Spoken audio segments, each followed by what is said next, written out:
తిరుమల తిరుపతి దేవస్థానం chairman పదవికి BR Naidu తక్షణమే రాజీనామా చేయాలని మాజీ మంత్రి అంబటి రాంబాబు డిమాండ్ చేశారు.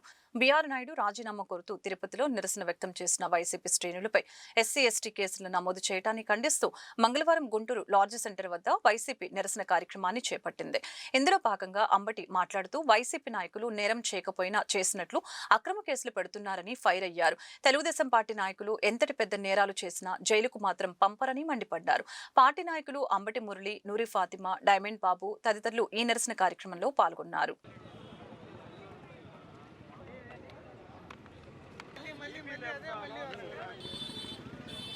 నిన్న తిరుమలలో, తిరుపతిలో వెంకటేశ్వర స్వామికి అపవిత్రం చేస్తున్నటువంటి బీఆర్ నాయుడిని తక్షణమే రాజీనామా చేయమని డిమాండ్ చేసినటువంటి మహిళల మీద ఎస్సీ ఎస్టీ కేసు పెడతారు. నాకు అర్థం కాలేదు.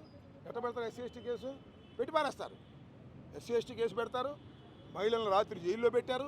ఇవాళ కోర్టులో ప్రొడ్యూస్ చేస్తారు.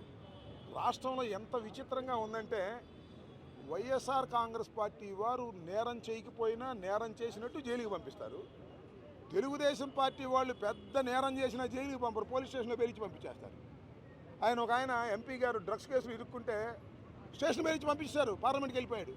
అంటే తెలుగుదేశం వాళ్ళు మాత్రం నేరాలు చేసే హక్కుంది, వాళ్ళకి స్టేషన్ బెయిల్ ఇచ్చేస్తారు.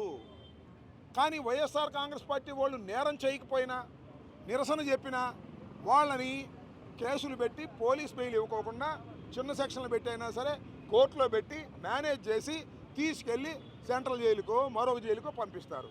ఇది ఇవాళ రాష్ట్రంలో జరుగుతున్నది.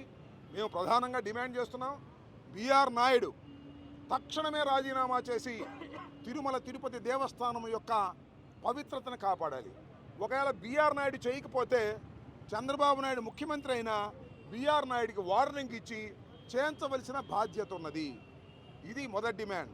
రెండవది ఏంటంటే, ఏదైతే నిన్న వైఎస్ఆర్ కాంగ్రెస్ పార్టీ మహిళల మీద ఎస్సీ ఎస్టీ అట్రాసిటీస్ కేసు పెట్టి వేధించాలని ప్రయత్నం చేస్తున్నారో ఆ కేసుల్ని తక్షణమే విత్డ్రా చేసుకోవాలని ఈ సందర్భంగా డిమాండ్ చేస్తున్నాం. ఈ సందర్భంగానే దాన్ని పురస్కరించుకుని ఇవాళ పెద్ద ఎత్తున రాష్ట్ర వ్యాప్తంగా నిరసన కార్యక్రమాలు తెలియజేసేటటువంటి ప్రక్రియను ప్రారంభించాం. దానిలో భాగంగానే గుంటూరులో అంబేద్కర్ స్టాచ్యూ దగ్గర నాయకులు అందరూ, కార్యకర్తలు అందరూ కూడా, అందుబాటులో ఉన్న అందరూ కూడా తక్షణమే డిమాండ్ చేస్తూ ఆ కేసులు ఎత్తివేయాలని ఇవాళ నిరసన తెలియజేయడం జరుగుతుంది.